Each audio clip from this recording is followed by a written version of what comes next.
You're tuned into That's Life, where we celebrate the beauty, the chaos, and the wonder of real life. Sometimes it makes you laugh, sometimes it makes you cry, but it always makes you feel.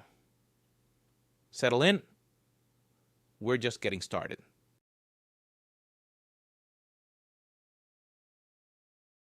John Donovan sat in his office, holding his head in his hands. This day, it seemed, would never end. 20 years. A whole 20 years he had dedicated to his beloved work. Surgery had become his entire life. Even as a teenager, he dreamt of saving human lives. So when the question arose about choosing a path after school, he didn't hesitate to apply to medical school. The entrance exams were no trouble for John.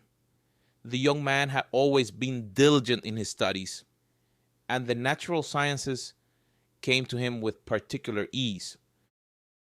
His studies at the academy were captivating. With some unknown passion, he plunged into the study of anatomy, which for most of his fellow students was a real nightmare. He grasped it intuitively. During his first practical, the sight of blood didn't make him faint. He diligently absorbed every word of his mentors. They predicted a brilliant future for him, as rarely did students show such dedication to the medical calling. It seemed that being a doctor for John was not just a profession, but a true calling. And so it happened. After his internship, Donovan was assigned to the regional hospital. Incredible luck for a recent graduate. From the first days, John began to live up to the high title of doctor. He honed his skills. His hands were truly golden. The chief physician immediately noticed the young surgeon's talent. Colleagues openly envied him. Not yet 30, and he was already performing the most complex operations. The hospital staff was divided into two camps. Some admired Donovan and dreamt of emulating him, while others whispered about connections, devilish luck, and much more. But despite everything, John moved rapidly from victory to victory. He was completely indifferent to others' opinions. The only thing that mattered was human life. Donovan's career steadily climbed. In 20 years, he saved thousands of lives, working almost without days off or vacations. The surgeon completely forgot about himself. He never started a family. His only close relative was his mother, who had supported her son since childhood and did everything for his confident progress towards his dream. Of course, there were women in Donovan's life, but a family never formed with any of them. No one could endure his lifestyle. Work always came first for him. And now, after so many years, his reputation was under attack for the first time. A patient died right on the operating table. This was the first time it had happened in his many years of practice. Everyone understood perfectly. A medical error was out of the question. Donovan's skill had never been doubted. The patient was brought in an extremely critical condition. There was almost no chance of survival. For the medical staff, his death was a predictable outcome. Only a miracle could have saved that man. Alas, no miracle occurred.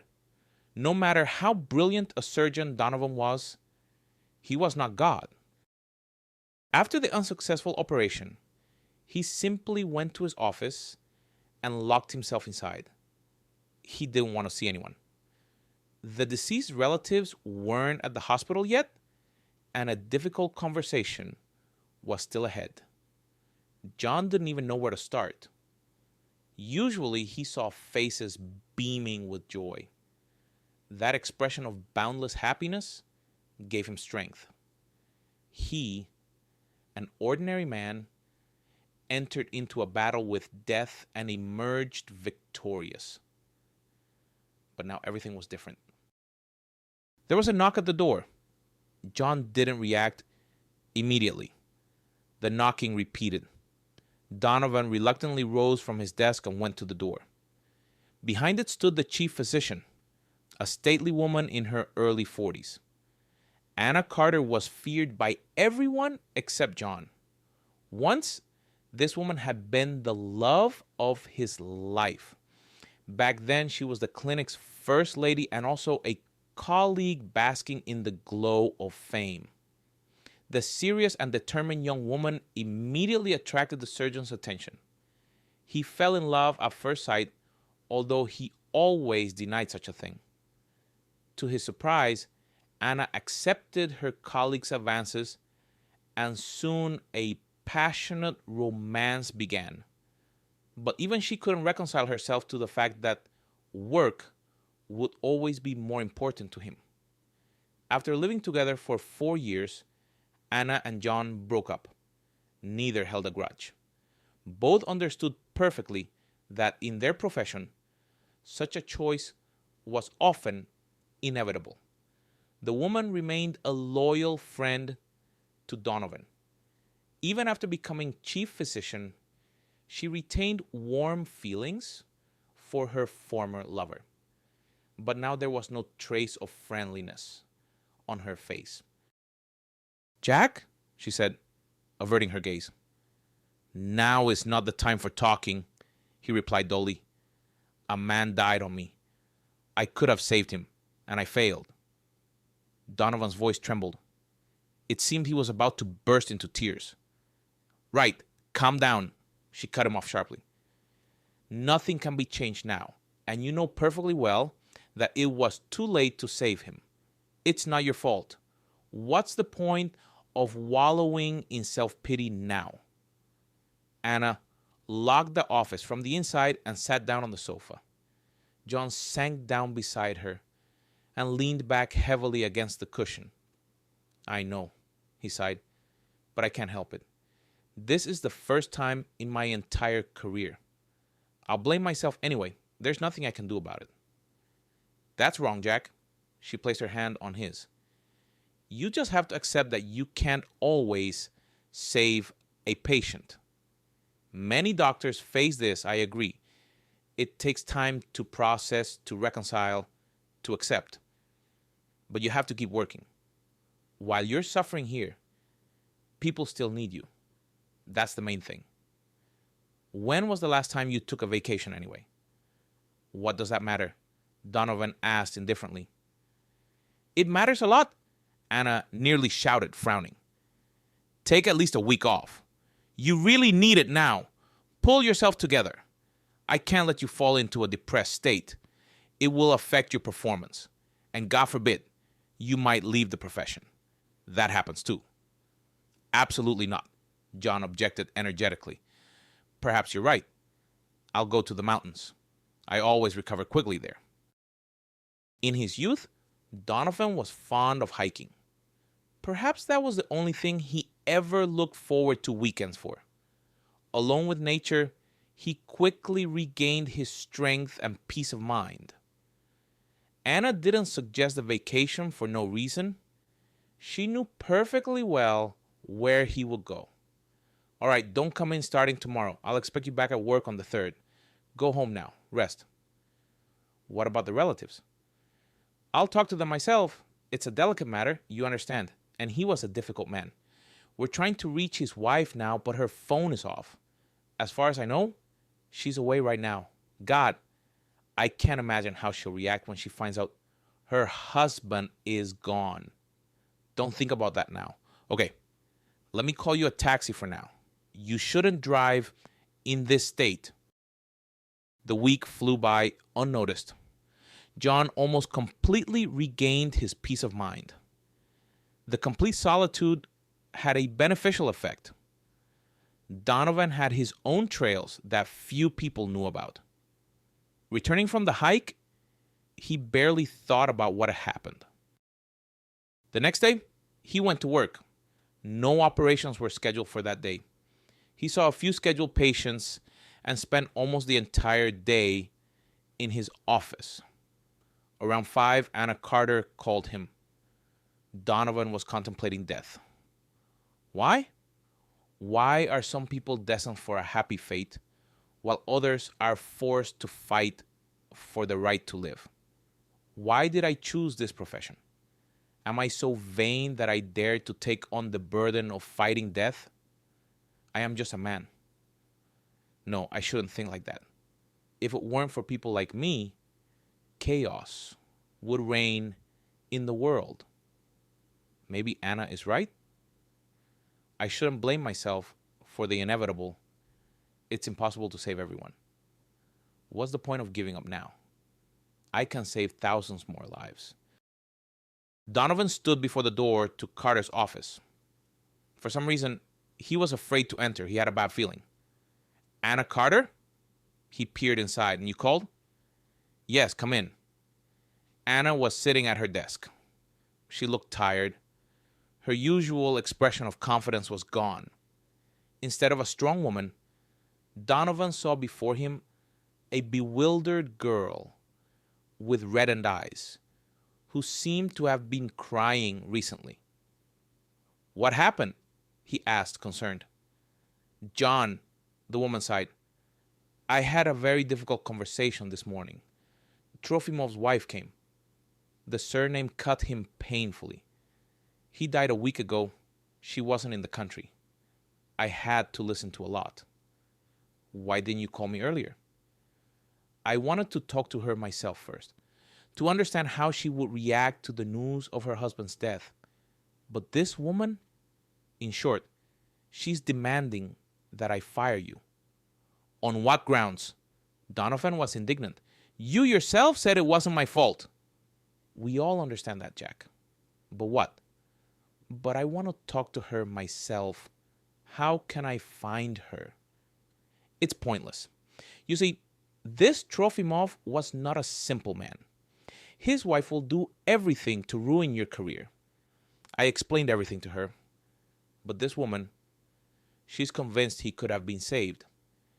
You know yourself how difficult it is to prove otherwise in such situations. Nonsense. There was no medical error. I did everything possible. This man's condition was extremely neglected. If he had come earlier, maybe it could have been fixed. Now listen, I'm on your side. But you know yourself, whoever has the power is right. This woman has connections in the Ministry of Health. She is firmly determined to see this through. If I don't fire you now, heads will roll, including mine. I can't take that risk. You know I'll go to court. It's simply ridiculous to accuse me of incompetence when they themselves let it get to this point. That's your right. But now, I'm sorry, but I'll have to give in to her. I can't do otherwise, Jack. Try to understand me too. A grim smile appeared on John's face. What difference does it make where her connections are? The truth is on our side. Alas, we live in a bureaucratic world. Here, the one who gets to the lawyers first is right. So what's the problem? I'll hire a lawyer right now. Listen to me, John. From my experience, I know there will be little chance. It's your right to sue for unlawful dismissal. But right now, you need to do as I say. We don't need problems. To hell with all of you. Do what you want. I'm free. Yes.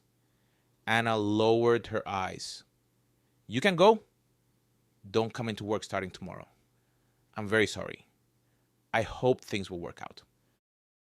John left the office, slamming the door. How dare they? This is beyond all limits. I've dedicated so many years to this work just for some idiot to come along and cross it all out. Yes, of course, I'll go to court. I don't care who her connections are. I know I'm not guilty. Let them all go to hell. A bunch of cretins. Because of one death that was inevitable, hundreds more could happen that could have been avoided. John didn't even bother to pack his things. He just left the office without saying anything to anyone. The news of the leading surgeon's dismissal would likely cause a huge stir. Despite his detractors, most of the staff liked Donovan and sincerely respected him. John didn't want to explain anything to anyone. He said goodbye to his colleagues and the girls at the reception desk, as usual, got into his parked car, and took a deep breath. He desperately wanted a cigarette. Donovan hadn't smoked for about 7 years. He quit the habit after breaking up with Anna. But now, a clear demand came from somewhere in his subconscious. John drove out of the parking lot and headed for the nearest kiosk. After buying a pack, he got back in the car and inhaled with pleasure. For a split second, the long-awaited calm arrived, but with each puff, it slipped further away. Throwing out the butt, John drove home. His head was in complete disarray. He drove mechanically, moving in the obedient flow of cars. "I should at least buy some groceries," he said aloud. The supermarket was a couple of steps from his house. John parked near the entrance and decided to walk. He just walked, not noticing anyone around. In the supermarket, Donovan mechanically filled his cart, not even looking closely at the products. When he found at the checkout that he had accumulated a full 4 bags of purchases, he was very surprised, but he wasn't going to put them back, was he? John slowly left the store and strolled leisurely home. "Young man!" A voice came from somewhere far away. Donovan didn't immediately realize he was being addressed. He hadn't been young for a long time. "Young man!" the call repeated. This time John turned his head. A couple of steps away from him stood a woman in worn clothes, holding the hand of a girl about 6 years old. "I'm sorry to bother you. How can I help?" John replied. The heavy bags were digging painfully into his palms. The only thing he wanted right now was to get home quickly and get rid of this burden. "Could you give us a little money?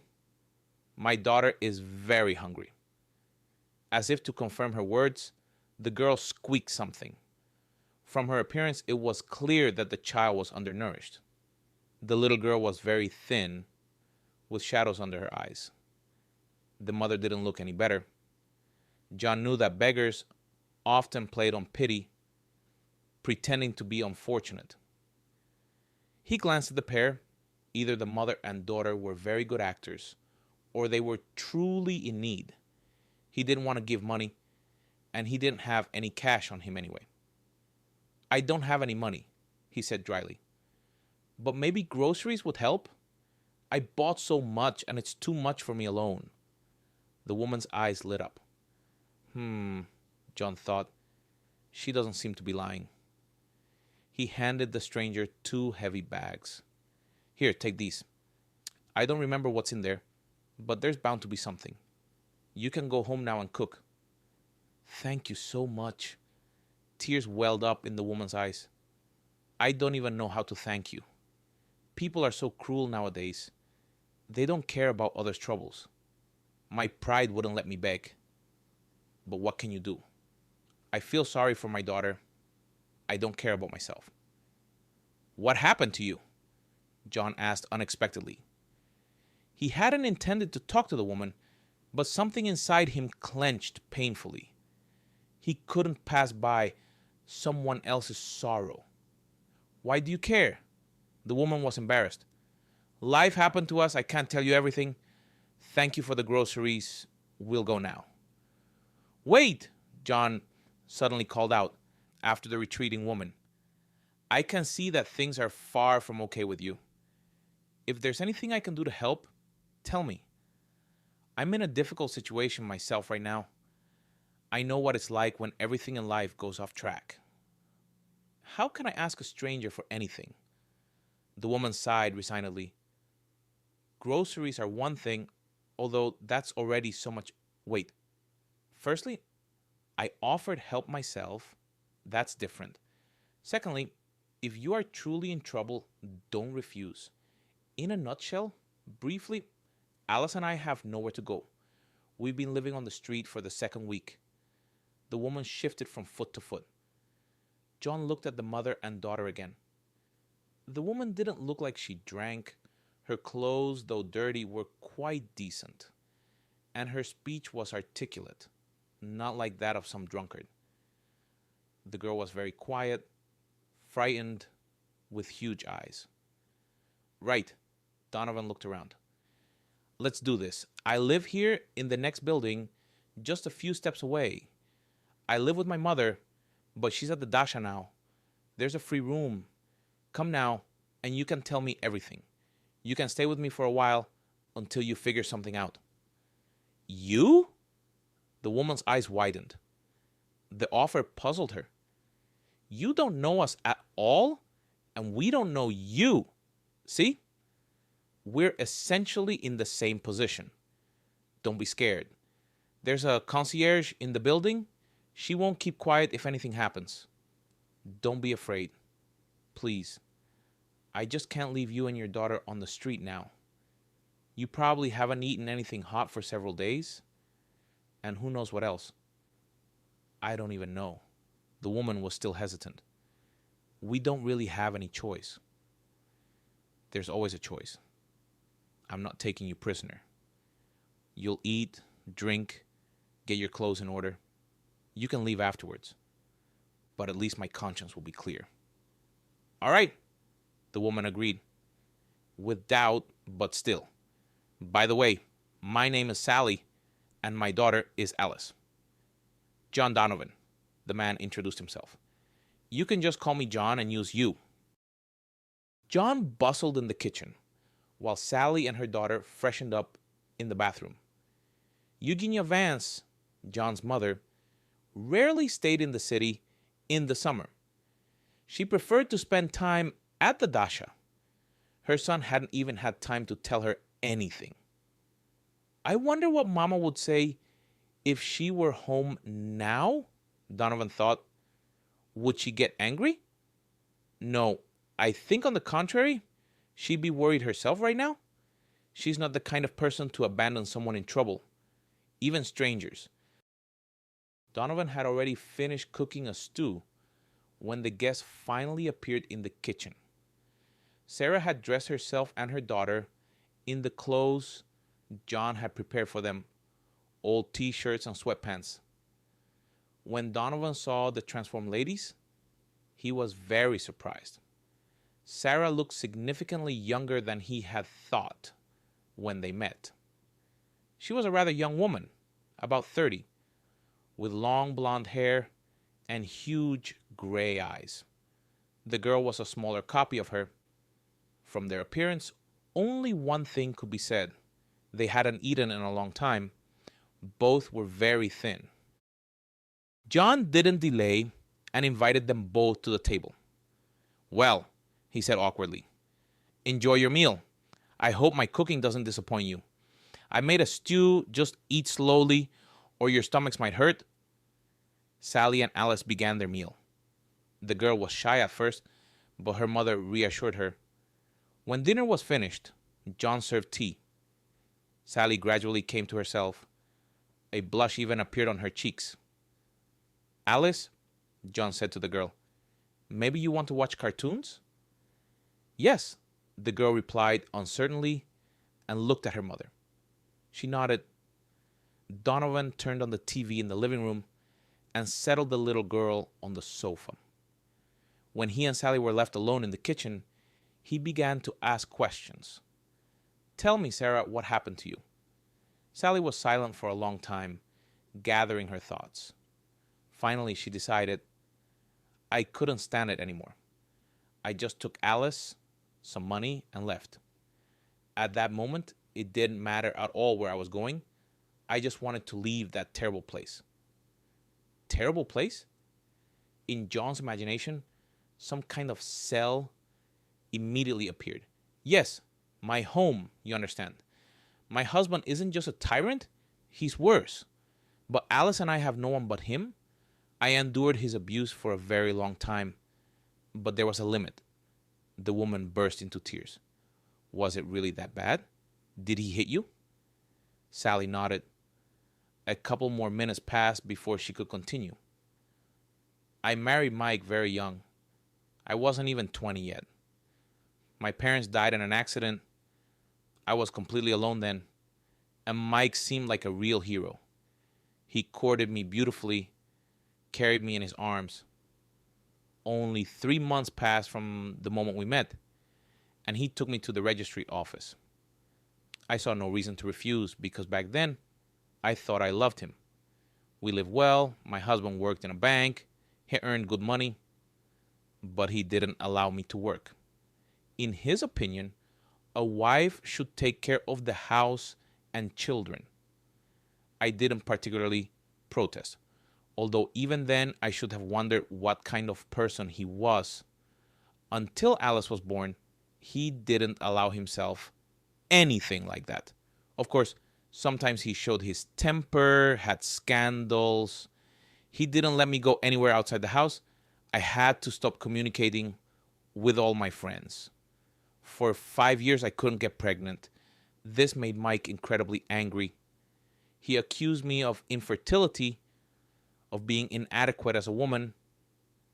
And then suddenly, I found out I was going to be a mother. I don't even know how it happened. I didn't specifically get examined anywhere. God just sent the child. Throughout the pregnancy, Mike literally glowed with happiness. He really wanted a son. At the same time, he didn't allow me to find out the sex of the child in advance. He just believed. That was all. And then a girl was born. Yes, John sighed. Yes, Sally nodded. And from that moment on, it was as if he was replaced. He literally hated me and Alice. He never loved her, but he tried not to show it openly, especially to his parents and friends. No, he bought her everything, didn't deny her anything, but he didn't feel paternal feelings. And his attitude towards me changed completely. If before Mike could just snap, be rude, ignore me for half a day, after Alice was born, he often started raising his hand to me. It started with slaps. If I raised my voice, such a punishment immediately followed. I endured it. Well, then it got worse. One day Mike came home drunk. I went into the bedroom to avoid getting in his way. When he came in, I pretended to be asleep, but that apparently didn't suit him. He started waking me up, beat me very badly. It was simply unbearable pain. I screamed. Alice woke up. Even the neighbors knocked on the door. There was blood everywhere. But Mike, he has connections everywhere. He quickly hushed it up, threatened to kill me if I reported it to the police. I was a fool. I shouldn't have listened to him then. I shouldn't have been afraid. And what was I supposed to say to the police? That my husband beats me? People live like that. In the end, this habit became systematic for my husband. He started getting drunk often after work, and this was inevitably followed by beatings. I had nowhere to go. I was afraid to go to the police. Did he hit you every day? No, not every day. When he came back sober, he pretended that nothing had happened, even tried to show some signs of attention, took me to different places. He also hit me in such a way that there were only marks on my body. He understood that his face would attract attention. It wasn't fitting for his status to have such a wife. His parents and our friends often came to visit. What about his parents? Didn't they even suspect? Of course they suspected. When I told my mother-in-law, she just laughed at me, told me not to dare slander her son. When I showed her the bruises, she said, "You're running around God knows where with men, they give you bruises, and here I am playing the saint. But what men? I never had anyone but Mike. And my father-in-law, he even felt sorry for me, but he said, "You're a wife, you must endure, that's all." Can you imagine? Sally burst into tears. It was clear that the memories caused her great pain. It went on like this for almost 6 years. I just lived in hell. Mike became more and more sophisticated. A real nightmare happened when Alice was staying with her grandparents. He kept me on a leash all weekend. I don't want to describe all the details to you. It went on endlessly. The last time, he surpassed himself. I needed to go to the hospital, but he ordered me not to. When Mike saw that I was covered in blood, he did finally take pity, and I was taken away. It turned out I had miscarried. I begged the doctor not to tell my husband about it. Seeing the bruises and abrasions on my body, the doctor said he would immediately contact the police. But I still insisted on keeping it a secret. I just said I have fallen awkwardly from a stepladder at home. There was renovation going on in one of the rooms. The doctor shook his head, but he couldn't do anything without my consent. I would have, but he agreed not to inform Mike about the miscarriage. I just understood. If he found out, he would simply kill me. It wouldn't matter that he was the cause of what happened. When I was discharged from the hospital, he was already waiting for me at home. He didn't even come to meet me. Can you imagine? Most of all, I was afraid for Alice, but thank God she stayed with her grandparents all this time and had a good time. Is it appropriate to call it that? Mike went on a business trip. Usually, he didn't travel like that, but there was some conference or seminar. He had to go for 2 weeks. That's when I realized it was my chance. I had to run without looking back. I simply couldn't live in constant fear and pain anymore. But where to go? He didn't give me money. I only scraped together enough for groceries, but that amount quickly ran out. I packed my things as soon as he left, didn't tell anyone anything. It was dangerous. Moreover, I have no relatives or friends. I asked my father-in-law for a little money, supposedly to buy Alice some things. I think he understood everything. That man is the only one who tried to help me in some way. But he lived his whole life under his wife's thumb, afraid to go against her will. Should I judge him? After all, I was in roughly the same position. And what did you do? Where did you go? That's just it, nowhere. I rented a cheap room in another district, far from the old apartment. I thought about getting a job, but I have Alice with me. I can't place her anywhere. There was no money for kindergarten or a nanny. The money ran out in 3 months. You understand? If I had been alone, I would have somehow managed. I found a small part-time job.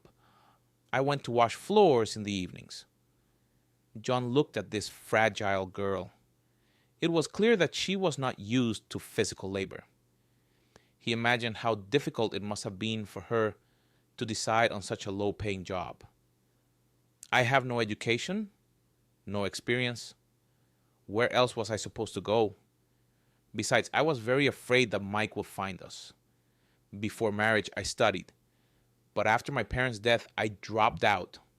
And Mike didn't allow me at all. Only home, the family hearth. Damn him. As a result, I'm now 31, with a child in my arms. A constant feeling of fear. All this can be resolved. I understand you're scared and the circumstances are difficult, but I can help. And how did you end up on the street? How long has this been going on? We lived in the room for 3 months. When the money ran out, I persuaded the landlady to let us stay on credit for a while longer.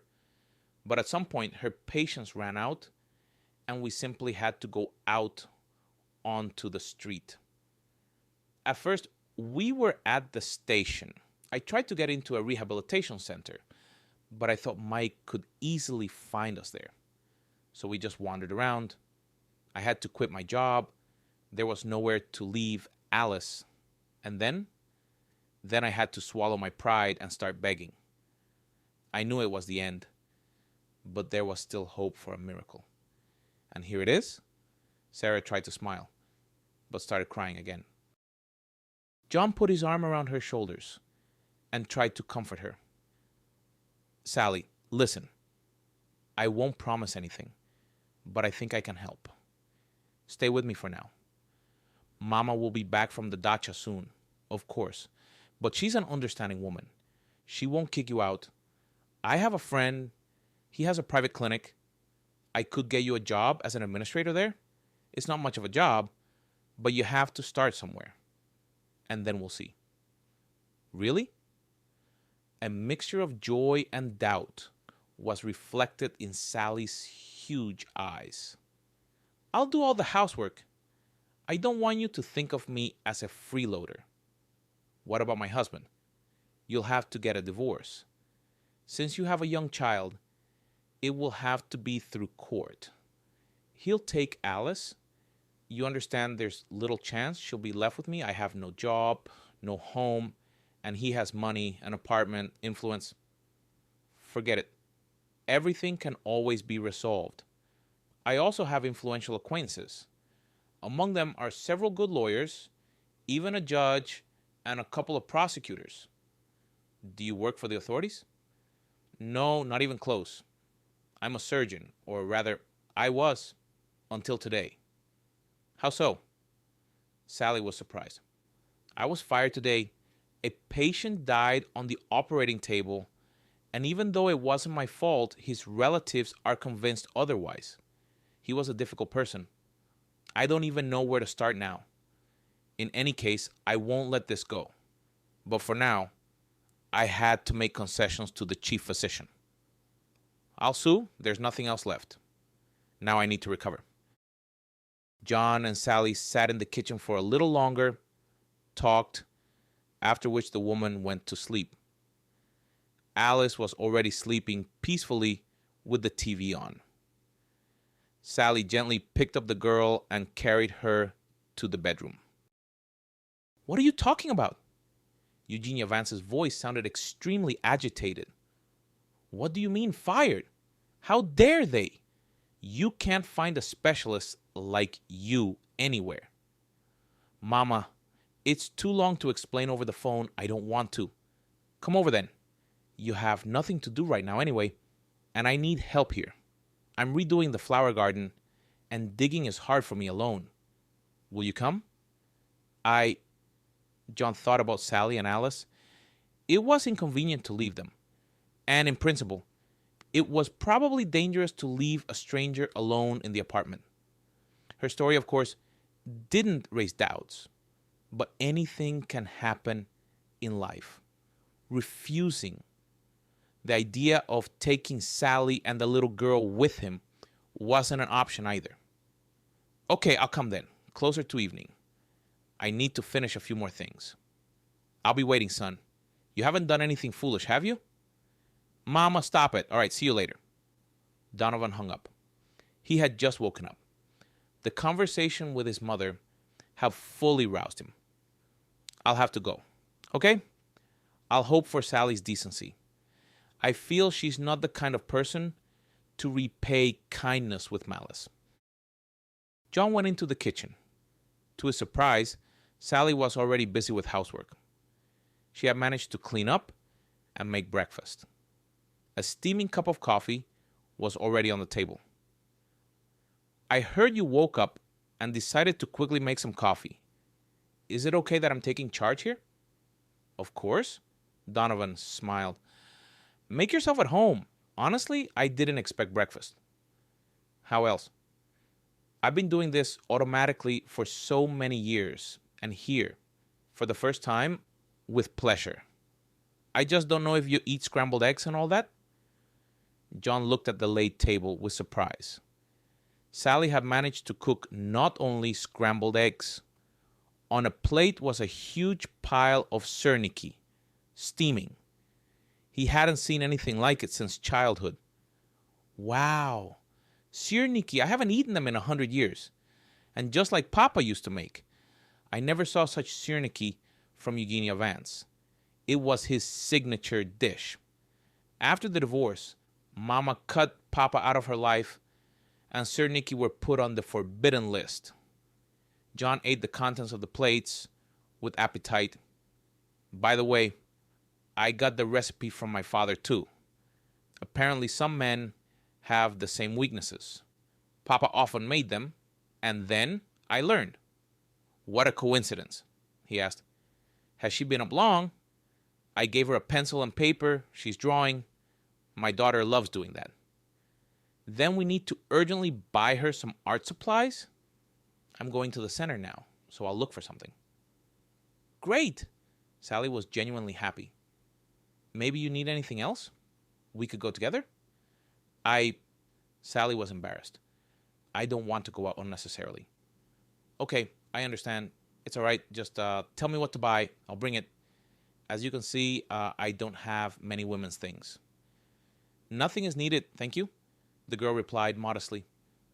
Well, look, Donovan shook his head. You're shy for no reason. I'm not shy, Sally blushed. I just don't know what I need. You have such a house, it seems everything is here. Sally?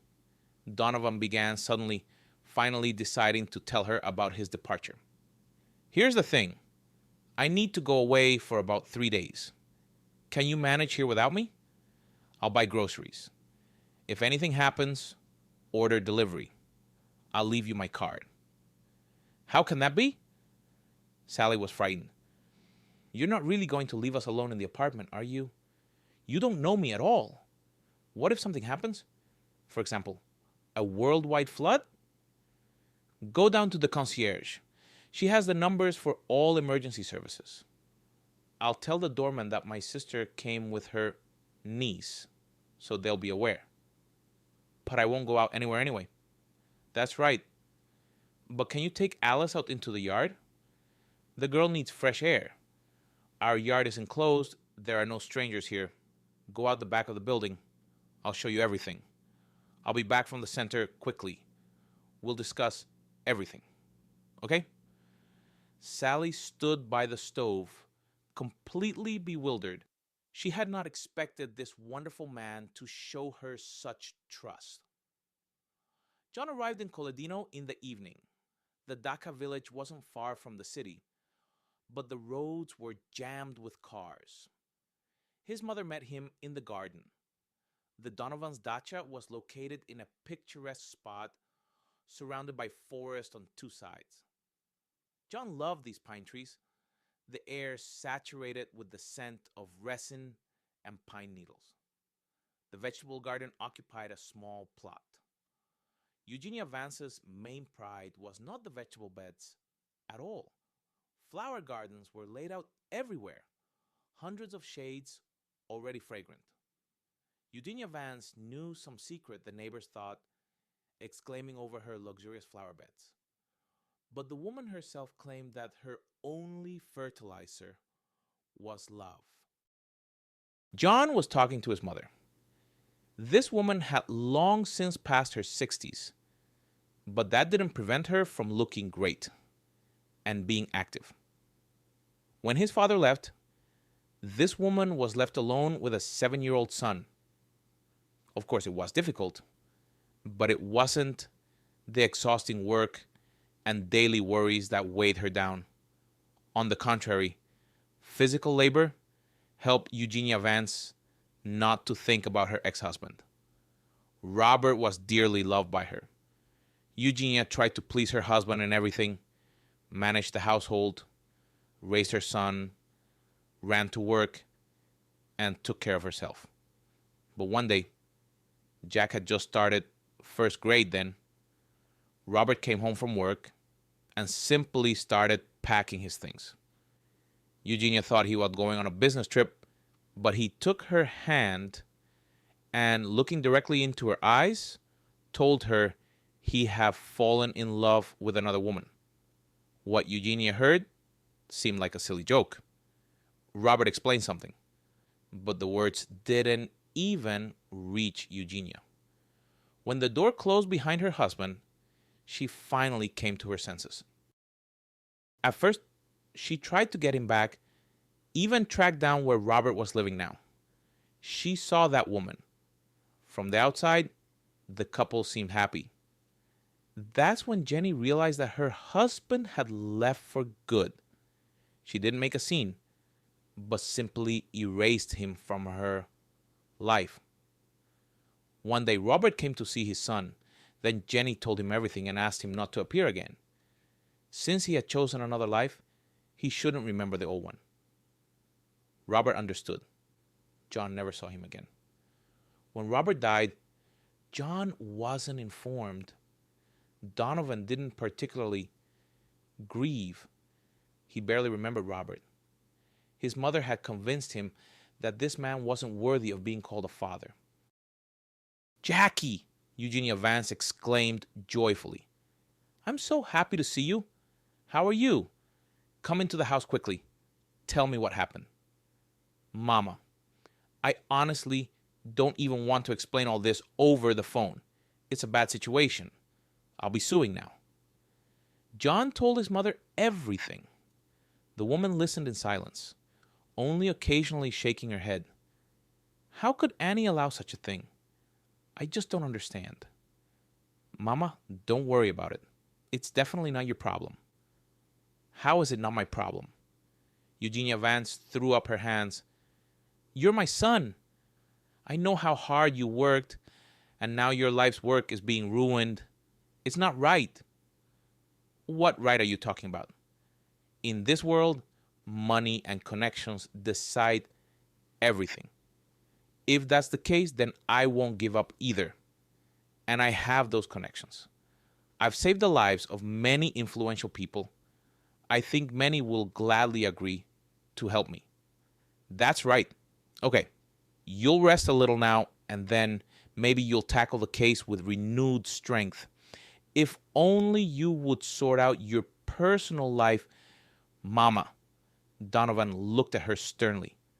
"How many times have we talked about this? Family isn't for me. And the fact that I'm unemployed now is no reason to think otherwise. It's temporary. I just want grandchildren," his mother sighed. "I'm not young anymore. Time is running out, and I won't get to hold them." "Don't be sad." John hugged Eugenia Vance. "Grandchildren aren't everything.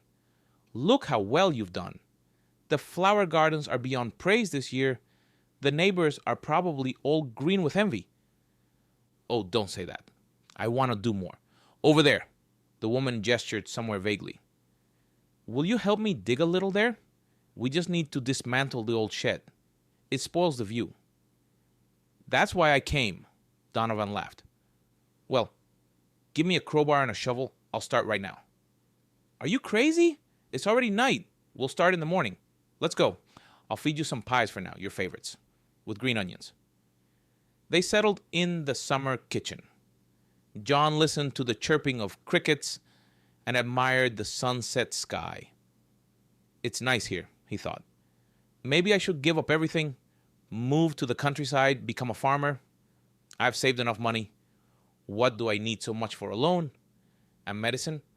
What can you do if not moral principles, but material ones come first? I will never accept that."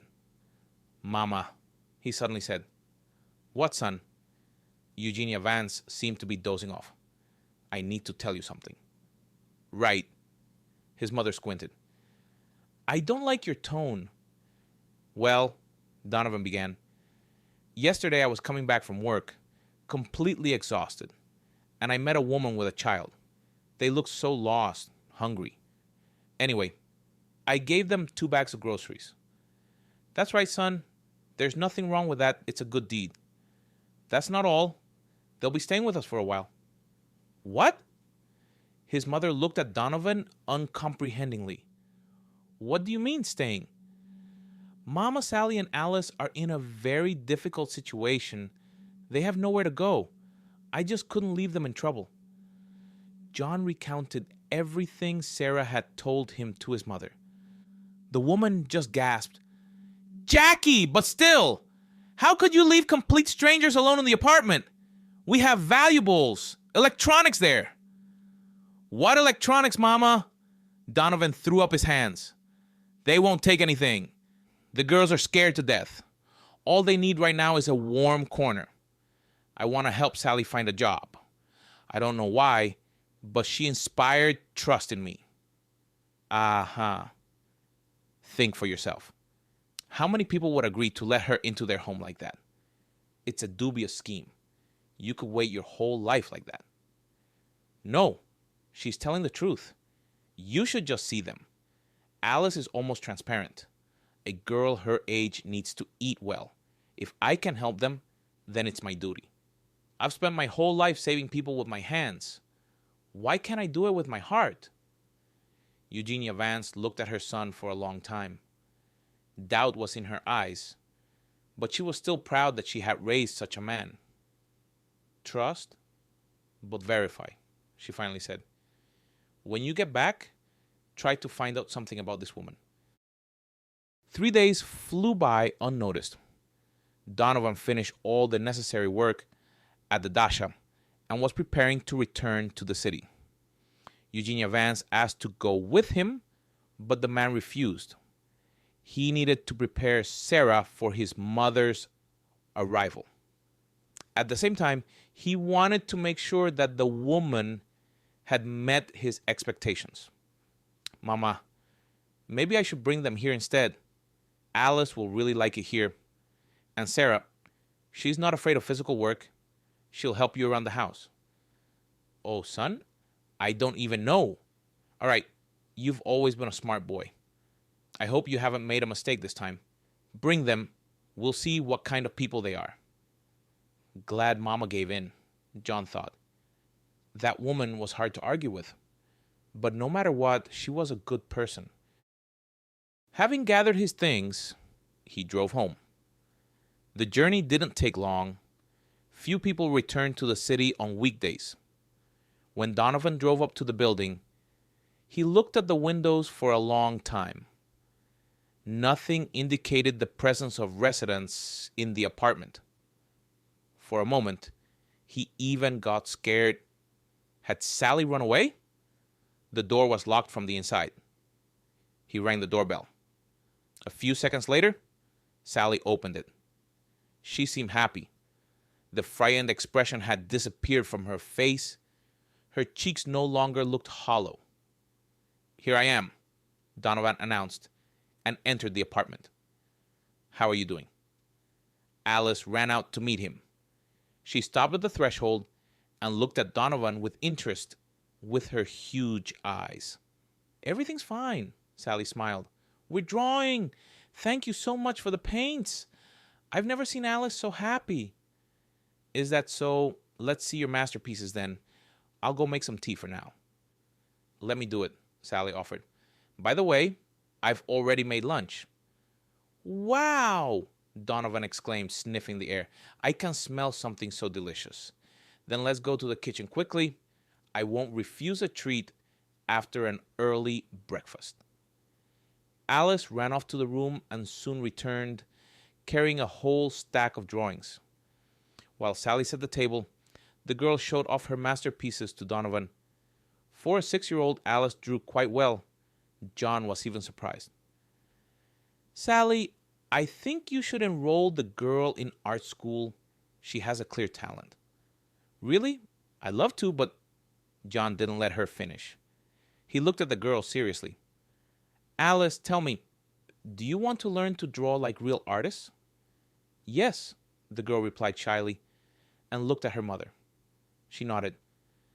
Then I suggest you enroll in a school, a special place where they teach drawing. If you're interested, we can go and sign up tomorrow.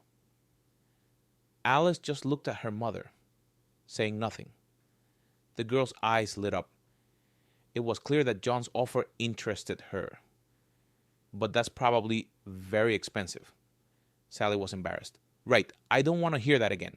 Expensive or not, what difference does it make if the child has talent? It's worth developing it so you don't blame yourself later. I'll pay for everything. You shouldn't worry about it. If it's inconvenient for you, Sally, let's agree on this. When you get back on your feet, you can pay me back. Okay? Is that possible? The woman was surprised. Anything is possible. I live alone. I have nowhere to put my money, so I can afford to spend it on something useful. After lunch, Donovan thanked Sarah for the delicious food. He noted to himself that the girl cooked very well. I'm going to take a nap. I'm tired from the road, and I woke up very early. By the way, if you want, we can go to the Dhaka together in a few days. You'll like it there. That would probably be inconvenient. Sally hesitated. Especially since your mother is there. Mama already knows. I told her everything. Seriously? And how did she react? Did she scold you for bringing beggars into the house?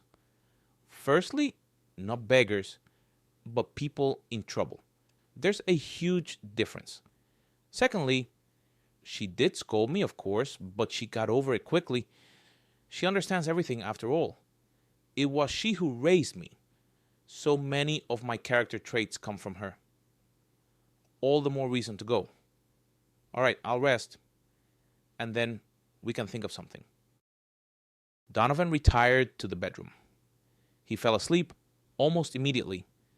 The emotional strain had taken its toll. When the man woke up, the apartment was very quiet. Sally and Alice were also resting. He quietly left the bedroom. Passing by the living room, he caught a glimpse of Sarah sitting with her back to him. She was quietly sobbing, discreetly dabbing her eyes with a handkerchief. John coughed. Sally jumped and turned around, immediately wiping away her tears with the sleeve of her sweatshirt. Sorry, I didn't mean to. No, it's fine. I was just thinking. Why are you crying? What is that? It's a photo of my parents. Sally handed Donovan an old, faded photograph. It's all I have left of them. When I ran away from home, I only grabbed my documents and this photo. John carefully took the piece of glossy cardboard she offered. It showed two happy people. The man gently hugged the woman, whose eyes sparkled with happiness. Donovan's breath caught in his throat. What's wrong? Sally asked, concerned, seeing John's face change. These are your parents? Yes, the woman nodded. And what were their names? Mama was Helen and Papa was Robbie. My God, Donovan whispered and sank heavily onto the sofa. John, are you all right? You've gone so pale. Let me get you some water. Without waiting for an answer, Sally jumped up from the living room and a few seconds later brought a glass of water. Donovan drank it greedily. Thank you, he mumbled. You scared me so much. Do you have high blood pressure? My mother-in-law also turned pale like that and fell. She had low blood pressure. No, Sally, it's not my blood pressure. Wait, I need to process this information. What information? The woman was surprised. Did my parents somehow confuse you? Not just confuse me, Sally. You'll understand everything yourself now. Donovan abruptly stood up from the sofa and went to a large chest of drawers. He opened the bottom drawer and took out two heavy velvet photo albums. Such albums used to be very popular. In each one were corner-mounted family photos on which precious moments of the past were forever frozen. John nervously flipped through the heavy cardboard pages with his fingers. What he needed just wouldn't catch his eye. Eugenia Vance kept everything, but that photo, had she thrown it away? Among the empty pages, John found that photo. The card was about 35 years old. that was the last time their whole family went to the sea. With a trembling hand, Donovan hooked the corner of the black and white photograph. He looked at it for a long time. From the picture, a smiling little boy with a sunburned nose, smeared with sour cream, looked at him. The boy was sitting on the lap of a mustachioed man. Slowly, Donovan walked over to Sally and handed her the photograph. The woman looked at the picture uncomprehendingly. She knew that mustachioed man very well. His gaze only looked stern in photos. In life, her father was very kind and often laughed. How is this possible? Sally looked at Donovan. Where did you get a photo of my father? I don't understand. When was this? Almost 40 years ago. You weren't even born yet, John sighed. His father was also named Robert. It can't be! Sally jumped up from the sofa. It was visible how tense her body became. That doesn't happen! As you can see, it does happen. Donovan's gaze scanned the emptiness. The man couldn't gather his thoughts. It's just a coincidence. It's a common name. And in old Soviet photos, men often looked alike. I get it. It's the mustache. Sally, John stood up and took the girl's hands. You understand perfectly well that it's not about the mustache. Both your father and my father are the same person. The confusion on the woman's face was hard to describe. Emotions changed one after another. Finally, she couldn't bear it and cried. Donovan held her tightly to his chest and stroked her blonde hair for a long time. The next day, Donovan took Sally and Alice to the dacha. The newly found relatives somehow both became silent at once. It was difficult to find words. I'll tell Mama myself. Donovan broke the silence. Of course, Sally nodded. I wouldn't even think of blurting it all out to her right away. They hadn't told Alice anything yet. For a child, the appearance of a blood uncle would probably not be such a shock. But for now, John and Sarah decided not to rush. Too much had happened in the last week. Eugenia Vance was waiting for them. Having finished all the housework, she cleaned up. When the whole company got out of the car, the woman looked at the guests with disbelief.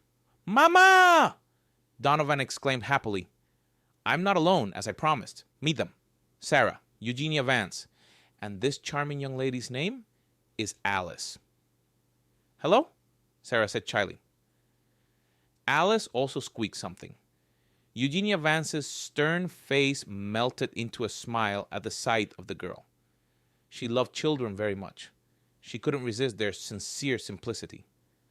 Good day, girls. Glad to see you. Why are we standing here? Come into the house quickly. I'll prepare lunch now. You must be tired from the road. Hungry? I can help, Sarah offered eagerly. Oh, no, I'll manage myself. Mama, it's impolite to refuse, especially since Sarah cooked wonderfully. I was surprised by the serniki myself. Serniki? His mother was wary. Apparently, the mention of this dish stirred up some unpleasant memories in her soul. Yes, John smiled. You'll be surprised, but they're exactly like the ones Father used to make. At the mention of Robert, Eugenia Vance winced. So many years had passed, and she still couldn't forgive her ex-husband for the betrayal. For this proud woman, there was nothing worse than such a flight from the family. Well, we won't be making serniki now, the woman replied carelessly. If you really want to help, come to the kitchen. And you, Jackie, show the girl the garden for now. Well, Alice? Donovan winked at the little girl. Do you want to see the most beautiful flowers in the world? The most? Most? The girl's eyes widened. They couldn't be more beautiful. Let's go together. They went into the garden. Alice ran from one flower bed to another, inhaling the fragrance of the beautiful buds. And there are berries there too. John called out to the little girl, "Do you like berries? The raspberries are ripe." "I don't know." The girl shrugged uncertainly. "Don't tell me you've never eaten raspberries." "I have, but I've definitely never tried ones like this." John went to the bushes and picked a handful of large red berries. She cautiously took one berry and put it in her mouth. Her eyes immediately lit up with delight. "Delicious. Can I have another?" "Of course, you can eat them all if you want. The whole garden is at your disposal." Alice laughed and ran to the bushes. She was so happy that Donovan involuntarily laughed. He settled into a lounge chair and turned his face to the sun. "Lunch!" His mother's voice. John woke up from his half sleep. Alice had eaten her fill of berries. Her whole face was smeared with juice. "My God, look, you're all dirty. Let's go quickly and wash up, or Mama will scold you." Alice obediently followed Donovan. He turned on the garden hose. The girl held out her palms and began to wash her face with abandon. She got completely soaked. When they came to the summer kitchen, Eugenia Vance and Sarah had already set the table. The women had made okroshka, cold soup. Steam rose from the boiled potatoes sprinkled with green onions, and next to them on a large platter was a pile of appetizing fried chicken. "Wow!" John exclaimed. "A real country feast." "And the main thing," Eugenia Vance noted, "you did it all so quickly. Sally has golden hands. He didn't lie when he said she cooks wonderfully. Thank you for bringing a helper." Donovan noted to himself that Sarah had already turned into Sally. His mother didn't warm up to people so quickly. Apparently, this girl had found a way to win the heart of this proud woman. John liked this very much, as a very serious conversation was still ahead. When lunch was finished, Alice was taken into the house. The little girl had dozed off right on the bench. Eugenia Vance took Sally into the garden to show off her pets. Donovan followed them. When the tour of the hostess's domain, which delighted Sally completely, was over, everyone settled in the gazebo for conversation. Sally, not used to so much fresh air, began to doze off. John escorted her into the house and settled her next to the sleeping Alice. Returning to the garden, he sat down next to his mother. "Mama," John began softly. "Well, how do you like the girls?" "A miracle," Eugenia Vance exclaimed. "Honestly, I didn't expect it. I thought you'd bring some drunkard, all bruised. And here's such a decent girl. And her daughter is simply charming. Quiet. Amazed by everything. You can see the child hasn't been spoiled much. Yes. If only you had a wife like that and a little one right away. I would accept her like my own granddaughter." That's what I wanted to talk about. "Jack?" His mother looked at him in surprise. "Are you saying you've fallen in love with Sally?" "It's only been a week. I was just joking." "I've fallen in love, Mama, but not in the way you imagine." "How so?" Eugenia Vance looked uncomprehendingly. "Can you love in some other way?" "I brought something. You have to see it." With these words, Donovan took an envelope from his pocket. He carefully took out his photograph. "Here, take a look. You remember it, don't you?" Eugenia Vance took the card he offered. She sighed deeply. "Where did you dig this up? I thought I had thrown away all of Robbie's pictures." "I kept it with me. After all, he's not just your husband, but my father too." "Ex-husband," the woman objected. "Yes, but not ex-father," Donovan countered. "Mama, I know this conversation isn't very pleasant for you. Papa hurt you badly, and you could never forgive him. But still, you must have found out how he lived, didn't you? I'll never believe that your feminine curiosity didn't overcome your pride. You're right, Jackie. His mother sighed deeply. However it was, I always loved your father. He hurt me badly, and perhaps I was wrong not to let you communicate. And he suffered greatly. I didn't even accept money from him, although life wasn't particularly sweet for me. Pride is to blame for everything. You can't get rid of it. I know he found happiness with his Helen. There was nothing left for me but to accept it. What was the point of making scenes? Trying to get him back with threats or deceit?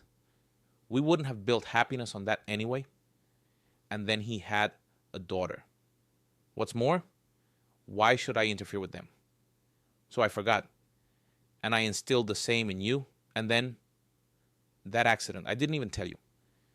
Robert and his wife were returning from some celebration. His neighbor told me about it. I went to the funeral, you know. You didn't even tell me? What was there to tell? How a drunk man in a Volga car crashed into them? There's no point discussing it now. I made many mistakes. But I had the right to know. He was my father, after all. Robert died on the spot. Eugenia Vance continued sighing. And they tried to resuscitate Helen, but it didn't work out. By the way, she was operated on in your hospital, but you were just starting work then. I don't even know who the surgeon was. She didn't survive. They had a daughter left. I don't even know where she is now. She's about 10 years younger than you. I only saw her briefly at the funeral. Such a blonde, ash blonde, just like your Sarah. Very similar. Mama. Donovan gathered his thoughts. Sarah is my sister. What? Eugenia Vance tensed up in surprise. It can be. She is similar, of course. But you shouldn't draw such a conclusion based only on my story. Where did you get that idea? John took the second photograph from the envelope and gave it to his mother. I saw this picture in Sally's hands when I came home. These are her parents. At first, I was paralyzed when I saw Father. And then I showed her that card. Are you saying that? Yes, there can be no doubt. Sarah is Father's daughter from his second marriage. Therefore, she is my sister. But that's simply incredible. Can you imagine how small your chances were of meeting, especially in the circumstances you described? There are no accidents, Mama. Donovan hugged her. Apparently, someone from above decided that blood relatives should be together. Enough suffering for them. Now everything will be all right. And Alice, you want to hold a grandchild, don't you? Granddaughter, Mama. Granddaughter. Everything you wanted, but no need to wake her. There's plenty of time. Eugenia Vance hugged her son and looked at the windows of her old Dasha, at the room where mother and daughter were now sleeping peacefully. A blissful smile played on her face.